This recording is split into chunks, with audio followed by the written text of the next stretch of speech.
नमस्कार, स्वागत है आप सभी का गणेश एस्ट्रो हेल्प में। मैं हूं आपके साथ डॉक्टर दिलीप और हाजिर हूं लेकर बहुत ही स्पेशल वीडियो। वृषभ राशि के लिए कैसा रहेगा आने वाला नवंबर का महीना। जीवन के जो भी आपके क्षेत्र हैं, करियर है, जॉब है, बिजनेस है, पढ़ाई लिखाई है, काम धंधा है, धन है, साथ में ही प्रेम जीवन है, पारिवारिक जीवन है, अध्यात्म है, स्पिरिचुअलिटी है, स्वास्थ्य है, सारे जो जीवन के क्षेत्र हैं सभी को देखेंगे। हम अपनी तरफ से क्या कर सकते हैं, किन बातों पे थोड़ा सा ध्यान दें, ज्योतिषी रेमेडी क्या है और कर्म के लेवल पर हमको क्या करना चाहिए। पर सबसे पहले आ जाते हैं आपके कुंडली के ऊपर कि कौन सा ग्रह कहाँ गोचर कर रहा है। तो देखिए इस तरह से दिखती है फिलहाल में आपकी कुंडली जो वृषभ वाले हैं। प्रथम भाव में कोई ग्रह नहीं है, ये प्रथम भाव है, इसमें कोई भी ग्रह नहीं है। एक नंबर यहाँ पर होना चाहिए। कुछ लोग सोच रहे होंगे पहला भाव है, तो ये नंबर जो है वो राशि को दिखा रहा है। आपकी दूसरी राशि है काल पुरुष की, पहली मेष है, दूसरी वृषभ है, इसीलिए आपके प्रथम भाव में 2 नंबर है। यहाँ आप देखेंगे 2 और 7, दूसरा वृषभ 7 नंबर तुला को दिखाता है और दोनों के स्वामी शुक्र हैं, आपके भी स्वामी शुक्र हैं। तो पहले भाव में कोई भी ग्रह नहीं है। इसका स्वामी कौन है? दूसरे का शुक्र है। तो शुक्र कहाँ पर बैठा है? यहाँ बैठा है। तो हम कैसे गिनेंगे? 1 2 3 4 5 6। पहले भाव का स्वामी छठे भाव में, इस तरह से देखते हैं। अब ये द्वितीय भाव है, इसमें मंगल गोचर कर रहे हैं तीसरी राशि में। तीसरी राशि कौन सी है? मिथुन। मिथुन राशि में कर रहे हैं, मंगल गोचर कर रहे हैं। इस राशि का स्वामी कौन है? मिथुन का बुध है। इस राशि का स्वामी बुध है, वो भी छठे भाव में बैठा हुआ है। इस भाव में बहुत सारे बैठे हैं, वो दिखाई पड़े रहे हैं आपको। अब तृतीय, चतुर्थ, पंचम भाव खाली। अब छठे भाव में केतु हैं, सूर्य हैं, बुध हैं, शुक्र हैं। पर ये सारे के सारे ग्रह यहाँ से सप्तम में जाने वाले हैं। जैसे कि 11 तारीख को शुक्र आ जाएंगे सप्तम में वृश्चिक में, 13 तारीख को बुध आ जाएंगे सप्तम में वृश्चिक में, और 16 तारीख को सूर्य आ जाएंगे सप्तम में वृश्चिक में। इसी वजह से इस महीने वृश्चिक संक्रांति रहेगी। ये रहा ग्रहों की गति। इसके बाद अष्टम भाव खाली है आपका। नवम भाव में बहुत ही बड़ी बात है कि शनि है। ये तो बहुत समय से कहेंगे इसमें कौन सी बड़ी बात है, पर अब वो मार्गी हैं। अब तक लगभग वक्री चल रहे थे। एक अच्छी बात है कि भाग्य का स्वामी भाग्य में बैठकर मार्गी चल रहा है, वक्री होने की बजाय। ये अच्छी बात है। हालांकि शनि का गोचर नवम में सभी जानते हैं, सबसे विशेष तो नहीं है। तीसरे में, छठे में, 11 में ज्यादा अच्छा है, पर फिर भी अपनी राशि में है, अष्टक वर्ग में पॉइंट हुए और मार्गीय, तो कुछ ना कुछ भाग्य की अपॉर्चुनिटी देंगे। इसके साथ दसम भाव खाली और एकादश में गुरु हैं। अब यहाँ पर भी एक बहुत बड़ी बात हो रही है। वैसे तो बहुत दिनों से कह रहे हैं कि भाई लाभ के भाव में गुरु बैठे हैं, सुपारिजात नाम का योग बनाकर तो बहुत सारे लाभ देते हैं, इच्छाएं पूरी करते हैं, पर अब तक वक्री थे। अब मार्गी हो रहे हैं। वक्री का मतलब पीछे जाना, उल्टा जाना, टेढ़ा मेढ़ा चलना, अधिक प्रयास कहीं ना कहीं, और अब वो मार्गी हो रहे हैं। तो एक अच्छी बात है कि गुरु आपके 24 तारीख से ही सही, महीने के एंड में ही सही, अंत में जाकर मार्गी हो रहे हैं। इसके बाद राहु का 12वें भाव में गोचर है, मंगल की राशि में है। 12वें भाव में राहु का गोचर बहुत शुभ नहीं कहा जाता। इसके बारे में भी बात करेंगे, क्या हम कर सकते हैं उसको भी देखेंगे। तो सबसे पहले देखिए, सबसे पहले जो परिवर्तन आ रहे हैं इस महीने उसको देखते हैं। एक परिवर्तन जो सबसे बड़ा आ रहा है वो गुरु का आ रहा है, भले ही महीने के एंड में, पर बड़ा परिवर्तन है कि गुरु और शनि, राहु ये बड़े इंपॉर्टेंट ग्रह हैं। उनमें से गुरु जो है अब मार्गी हो रहे हैं। क्या करेंगे? लाभ का स्वामी मार्गी हो रहा है, तो लाभ होना शुरू होगा, लक्ष्मी आएगी, धन आएगा, पैसे के कहीं ना कहीं से सोर्सेस आपके बनेंगे। खर्चा बना रहेगा राहु की वजह से, पर गुरु अर्निंग भी दिखा रहे हैं, कहीं से अर्निंग भी होगी, कहीं ना कहीं से पैसा भी आएगा। यहाँ से गुरु की दृष्टि पंचम पर रहेगी, तो संतान प्राप्ति के लिए योग बना रहे हैं। शिक्षा के मामले में एक अच्छा योग है। स्टॉक मार्केट में आपको थोड़ा लाभ हो सकता है। स्टॉक मार्केट स्पेकुलेटिव गेन्स कराएंगे। और अगर आप स्टूडेंट हैं तो पढ़ाई लिखाई के मामले में गुरु यहाँ पर अच्छा कर रहे हैं। आपके बड़े भाई की लाइफ में कुछ उतार चढ़ाव रह सकते हैं, कुछ परिवर्तन आ सकता है। हालांकि जो आपके लाभ रहेंगे वो बढ़ेंगे जरूर, पर एक सार नहीं रहेंगे। लाभ होगा, हानि होगी, कुछ छोटा मोटा, कुछ उतार चढ़ाव लाभों में बना रहेगा। जितना आपका नेटवर्क सर्किल अच्छा रहेगा, बड़ा होगा, उतना आपके लिए अच्छा रहेगा। खर्चा आप करेंगे, यात्राओं पे करें या मित्रों पे करें, आपको करना पड़े, खर्चा रहने वाला है। गुरु की वजह से बड़ा परिवर्तन है आपका। कार्य के क्षेत्र में गुरु यहाँ पर आपको हेल्प ही करने वाले हैं। अब कार्य की बात करें, अब जॉब बात कार्य पे आई गई है, तो कार्य का स्वामी अब तक लगभग पिछले महीने तक आपका वक्री चल रहा था, मार्गी हो रहा है। मतलब आपके कार्य को गति मिलने वाली। आप जॉब करते थे, काम करते थे या बिजनेस करते थे, समाज में तो प्रतिष्ठा कहीं ना कहीं रुकी हुई सी थी, कुछ ग्रोथ सी जो नहीं हो रही थी बहुत समय से, उसमें अब ग्रोथ आने वाली है शनि महाराज की वजह से, क्योंकि शनि आपके वक्री से मार्गी हो रहे हैं। शनि वैसे भी कर्म के कारक होते हैं, आपके कुंडली में वो योग कारक ग्रह हैं। ऐसे में अगर उनकी दशा महादशा हुई और अष्टक वर्ग में अच्छे पॉइंट हुए तो बहुत सारी चीज़ें बढ़िया आपकी कर सकते हैं। पर सारी चीज़ों में उनकी एक शर्त रहेगी कि भैया मेहनत पूरी करो एंड तक। जब आपको लग रहा हो कि चीज़ें रुक गई हैं, हो नहीं रही हैं, वो ही मोमेंट होता है जब को थोड़ा सा और पुश करना होता है और थोड़ी सी मेहनत करनी होती है, और वही व्यक्ति आगे निकल जाते हैं।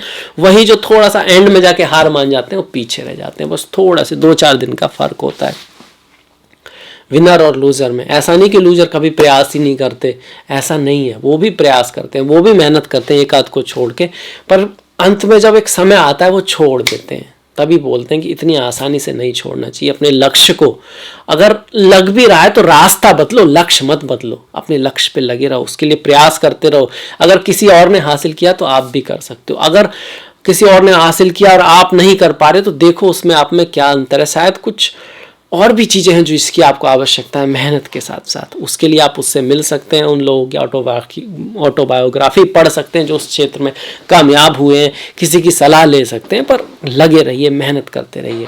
और कई बार जब हो जाता है कि भाई हाँ प्रयास भी पूरा किया, सलाह भी पूरी ली और ऑटोबायोग्राफी वगैरह भी पढ़ी, अलग रास्ते भी अपनाए, फिर भी नहीं हो रहा है, तो ऐसा भी नहीं है कि आप उसको बदलना, किसी चीज़ को बदलना ही नहीं चाहिए। हर चीज़ की एक लिमिट होती है, तो वो भी समझना आवश्यक है। पर पहले पूरा प्रयास तो हो, इसके बाद, क्योंकि फिर क्या होगा, आपने यहाँ पर प्रयास नहीं किया पूरा, थोड़ी सी टफनेस आई, आपने छोड़ दिया, आप दूसरी जगह जाकर भी ऐसा ही करोगे।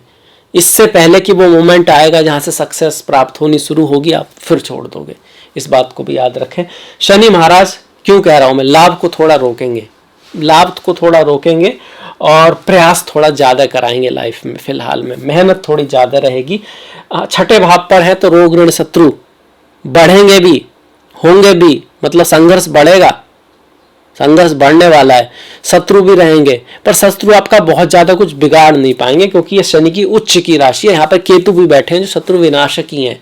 शत्रु पैदा भी करते हैं, ऐसे शत्रु, छिपे हुए शत्रु जो आपको पता नहीं है, और पर उनको नष्ट भी कर देते हैं केतु। ठीक यही बात रोगों पर भी लागू होती है कि छोटे मोटे रोग रह सकते हैं, पर जहां तरह की भाई 2 पाप ग्रह, एक केतु वहां पर बैठे हुए हैं और शनि की दृष्टि आ रही है, तो कहीं ना कहीं रोग विनाश करेंगे। पर थोड़ा बहुत पेट से संबंधित रोग दे सकते हैं, कमर से संबंधित, घुटनों से संबंधित दिक्कत थोड़ी सी दे सकते हैं शनि और केतु की दृष्टि छठे भाव पर।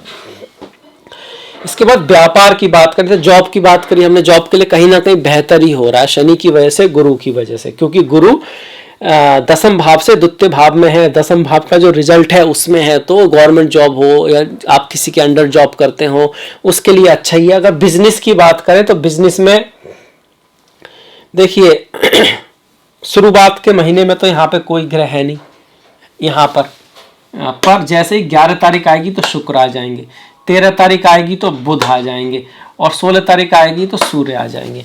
तो महीने के एंड में कुछ अपॉर्चुनिटी तो जरूर आएंगी, पार्टनरशिप तो बढ़ने वाली है आपकी, और उतार चढ़ाव भी रहेंगे, क्योंकि यहाँ पर ना सूर्य का न शुक्र का जाना बहुत बढ़िया है, बुध का जाना अच्छा माना गया है। बुध बढ़िया करते हैं सप्तम भाव में, और बुध आपकी कुंडली के धन के स्वामी भी हैं। वाणी से आपको लाभ हो सकता है, परिवार से आपको लाभ हो सकता है, संतान से आपको लाभ हो सकता है, क्रिएटिविटी, स्टॉक मार्केट से आपको लाभ हो सकता है, आपके फॉलोअर लोगों का आपको सपोर्ट मिल सकता है, पावर आपकी बढ़ सकती है बुध की वजह से। ऐसे में बुध की दशा महादशा हो, बुध कुंडली में अच्छे हो तो ठीक रहेगा। शुक्र हुए तो क्या करेंगे, शुक्र भी ठीक है, यहाँ पर आपके रिलेशनशिप बढ़ाएंगे लोगों से। अब ये बिजनेस पार्टनरशिप भी है, पर्सनल पार्टनरशिप भी है। अगर आप सिंगल हैं तो आपकी लाइफ में कोई आ सकता है। शादी विवाह के लिए भी कहीं ना कहीं गुरु और शुक्र दोनों ही आपका साथ दे रहे हैं, शादी विवाह, पार्टनरशिप, प्यार उसमें। पर शुक्र कभी कभी आते हैं तो कुछ और सी चीजें भी करा देते हैं सप्तम भाव में। मर्यादा का ध्यान रखें, आप अपने पार्टनर के प्रति वफादार रहें, इस चीज का हल्का सा ध्यान रखें, क्योंकि शुक्र ऐसा कुछ कुछ होता है। और जब सूर्य है ना आएंगे यहाँ पर, तो घर जायदाद जमीन के लिए तो बहुत बढ़िया है, क्योंकि चौथे भाव का स्वामी अब तक नीच का चल रहा है 16 तारीख तक, पर 16 के बाद वो अपने मित्र की दृष्टि में आएगा, अपने से केंद्र में आएगा, तो घर जायदाद जमीन आदि के लिए ठीक है। मंगल वक्रियों फिर भी सूर्य उसमें अवश्य फेवर कर रहे हैं। माता के स्वास्थ्य में भी सुधार आएगा, अपने भाई बंधुओं से रिश्तों में भी सुधार आएगा सूर्य की वजह से। सूर्य की दशा महादशा हुई, कुंडली में सूर्य स्ट्रांग हुए, तो फिर बहुत ही ज्यादा इसका असर देखने को मिलेगा। अगर कुंडली में सूर्य वीक है और सूर्य यहाँ पर भी नहीं है ना, इससे त्रिकोण में है, तब उसका खास असर आपको दिखाई नहीं देगा। पर हाँ, कुछ लोगों के लिए जरूर होगा कि कुछ लोगों के सूर्य अवश्य ऐसे ही होंगे। इसके साथ साथ थोड़ा ईगो की प्रॉब्लम रह सकती है। आपके पार्टनर के जो है वो चाहेगा कि आप बातें या चीजें उस तरह से करें जैसे वो चाहते हैं। सूर्य जब भी सप्तम में आते हैं तो आपके पार्टनर को स्ट्रांग बना देते हैं। वो थोड़ा सा डोमिनेंट टाइप का हो सकता है, गलत हो जरूरी नहीं है, सही भी हो सकता है। वो हो सकता है सही बात ही आपको कह रहा हो, पर आपको थोड़ा उसकी सुन लेनी चाहिए। ऐसे में जब सूर्य सप्तम में आ रहे हो तो रिश्ते बेहतर रहते हैं। और वैसे भी रिश्ते बहुत इंपॉर्टेंट हैं। रहीमन धागा प्रेम का, मत जोड़े चटकाए, जोड़े ते फिर ना जोड़े, जोड़े गांठ पड़ जाए। फिर देखिए, एक दूसरे की जो केयर है, जो परवाह है, वो एक बहुत इंपॉर्टेंट चीज है रिश्तों में। बाकी कोई ऐसा पैमाना तो है नहीं अपना आप लोग कोई किससे कितना प्रेम करता है, परवाह ही आपकी उस चीज को दिखाती है।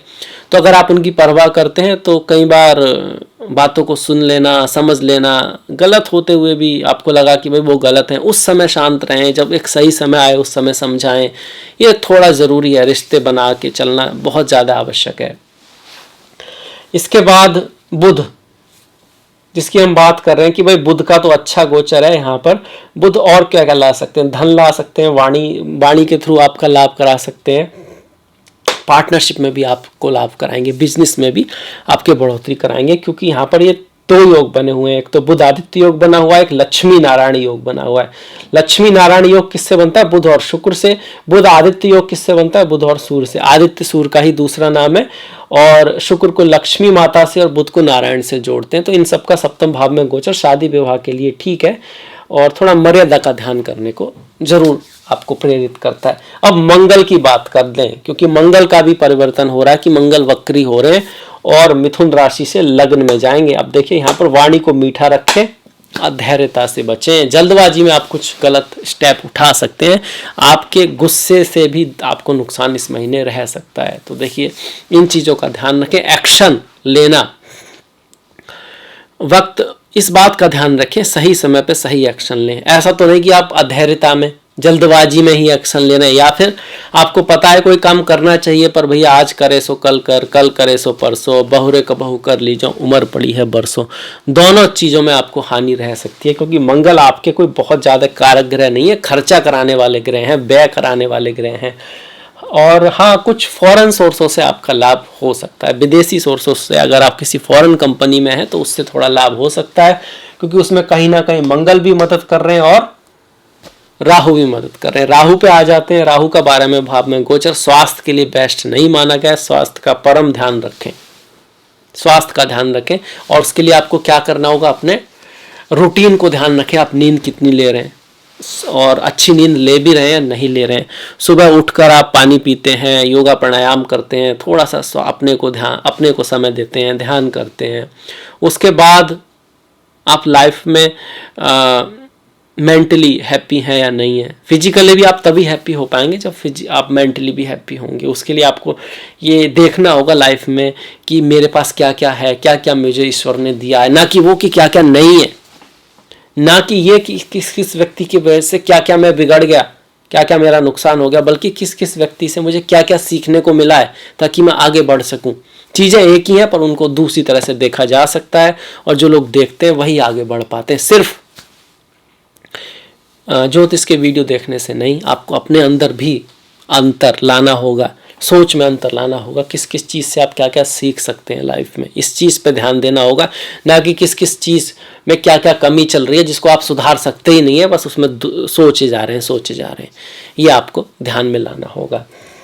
राहु का जो गोचर है यहाँ से आपको थोड़ा मन में एक बेचैनी सी पैदा कर सकता है, स्थान परिवर्तन कर सकता है, आपको विदेश ले जा सकता है, बाहर ले जा सकता है, और यात्रा में भी थोड़ा खर्चा वगैरह जो है वो दिखा रहा है यहाँ से जो राहु है। इन लॉज के साथ कुछ टेंशन चल सकती है। एक तो इन लॉज के भाव पर राहु की दृष्टि, ऊपर से मंगल की दृष्टि भी इन लॉज पर आएगी। आपके स्पाउस की जो वाणी है वो थोड़ी कटु कड़वी रह सकती है, तो आप थोड़ा ध्यान दें। वो कुछ कहें तो आप कुछ ना कहें, तो फिर थोड़ी देर बाद वो भी शांत हो सकते हैं, हो जाएंगे, इसकी काफ़ी संभावना है। अगर आपके चार्ट में सप्तम भाव बहुत बढ़िया नहीं है, चार्ट में डाइवोर्स शादी के योग हैं, तो फिर आपस में थोड़ी खटपट रह सकती है। अदरवाइज गुरु की कृपा से, क्योंकि गुरु की जो दृष्टि है ना वो पंचम पर भी है और सप्तम पर भी है, संतान और पति पत्नी पार्टनरशिप के भाव पर है, तो कहीं ना कहीं गुरु आपका हेल्प कर रहे हैं। और ज़्यादा हेल्प वो कर पाएंगे कब से? 24 नवंबर के बाद से, क्योंकि तब वो मार्गी हो जाएंगे। स्पिरिचुअलिटी, अध्यात्म के मामले में आप थोड़े मेटेरियलिस्टिक रह सकते हैं। आपका मन या तो बहुत ज़्यादा स्पिरिचुअलिटी में जाएगा या फिर वहाँ नहीं लगने वाला राहु की वजह से। और केतु की वजह से आप कार्य से ज़्यादा आप थोड़ा सा ना एन्जॉयमेंट, थोड़ा सा इसकी तरफ आपकी दृष्टि रह सकती है, ऐश भोग इसकी तरफ, तो वहाँ थोड़ा एक बैलेंस लाएं। अगर आपको ऐश भोग, यात्राएं, ट्रैवल ये सब करना भी है तो उसके लिए आपको कार्य करना होगा, मेहनत करना होगा, प्रयास करना होगा, समाज को कुछ देना होगा, तो समाज बदले में अपने आप ही आपको कुछ ना कुछ धन के रूप में, फेम के रूप में कुछ ना कुछ मिलेगा। आप किसी अच्छे डॉक्टर के पास जाते हैं तो फीस देने का भी गम नहीं होता, सीधी सी बात है। आप उसके बाद फिर से जाते हैं और आपको अच्छा लगता है। ठीक उसी तरह अगर आप किसी YouTube वीडियो सुनते हैं और उससे आपको कुछ सीखने को मिलता है तो आपको अच्छा लगता है। आप ये नहीं कहते कि समय खराब हो गया। और ठीक ये हर जगह लागू होता है। अगर आप समाज में कुछ ना कुछ कर सकते हैं, आपकी इम्पोर्टेंस लोगों को पसंद आएगी, तो लोग भी आपको रेस्पॉन्स देते हैं।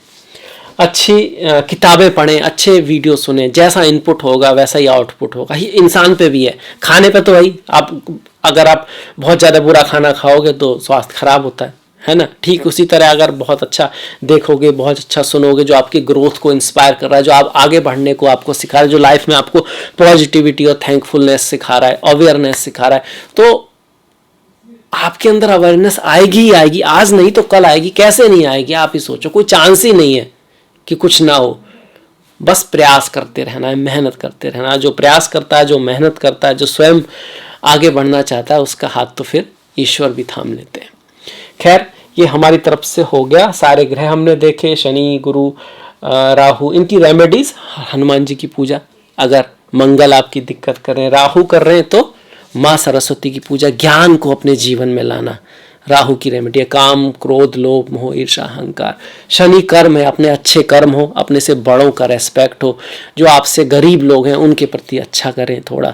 हनुमान जी की पूजा, माँ काली की पूजा करें। गुरु तो आप जानते हैं भगवान विष्णु से जुड़े हैं। गुरुवार के दिन पीली चीज़ों का दान आपके लिए बहुत अच्छा है। और शुक्र अगर आपके बहुत बढ़िया नहीं है तो माँ लक्ष्मी की पूजा, स्त्रियों के प्रति रेस्पेक्ट।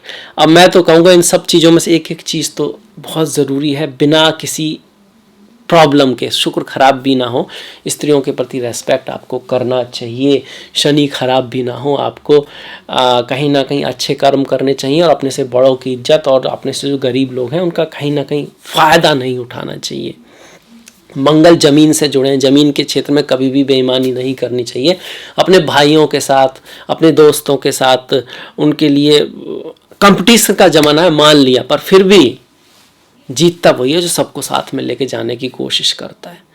उनके प्रति ख्याल रखने से मंगल अच्छे रहते हैं। तो कुछ चीज़ें ऐसी हैं, अगर आपके अच्छे ग्रह हैं तब भी ख्याल रखें तो आपके अच्छे ग्रह रहेंगे। बुध वाणी के प्रतीक हैं। बुध खराब है, लोग ढूंढते रहते हैं क्या रेमेडी करें। वाणी मीठी कीजिए, डिप्लोमेटिक कीजिए, प्लान बनाइए लाइफ में, बिना सोचे मत कीजिए और अपनी वाणी का सदुपयोग कीजिए, अच्छाई के लिए उपयोग कीजिए। अपनी भी अच्छाई हो, उसमें दूसरे की भी अच्छाई हो। दूसरे की हानि करके आप ज़्यादा दिन अपनी अच्छाई नहीं कर सकते। ना आप कर सकते हैं, ना कोई राज्य कर सकता है, ना कोई देश कर सकता, दुनिया भी नहीं कर सकती है। दुनिया में अगर ज़्यादातर ऐसे लोग हैं तो फिर दुनिया किधर जा रही है आपको दिख भी रहा है। खैर, अब आ जाते हैं हम त्योहारों के ऊपर, क्योंकि त्यौहार भी बहुत इम्पोर्टेंट हैं। 8 तारीख को पूर्णिमा है कार्तिक की, 4 तारीख को देवोत्थान एकादशी है, 20 को उत्पन्ना एकादशी है। और जो भगवान हरि विष्णु के भक्त हैं उनके लिए बहुत इंपॉर्टेंट ये तिथियां हैं। ओम नमो भगवते वासुदेवाय। 5 और 21 को प्रदोष व्रत, 22 तारीख को शिवरात्रि, 12 तारीख को संकष्टी है। संकष्टी गणेश जी से जुड़ा है, केतु से जुड़ा हुआ है। अगर आपके केतु बहुत बढ़िया नहीं है, 23 तारीख को अमावस्या है मार्गशीर्ष की, और 16 तारीख को वृश्चिक संक्रांति है। वृश्चिक संक्रांति एक इम्पॉर्टेंट है क्योंकि सूर्य यहाँ से नीच से बाहर हो रहे हैं, नीचता से बाहर आ रहे हैं।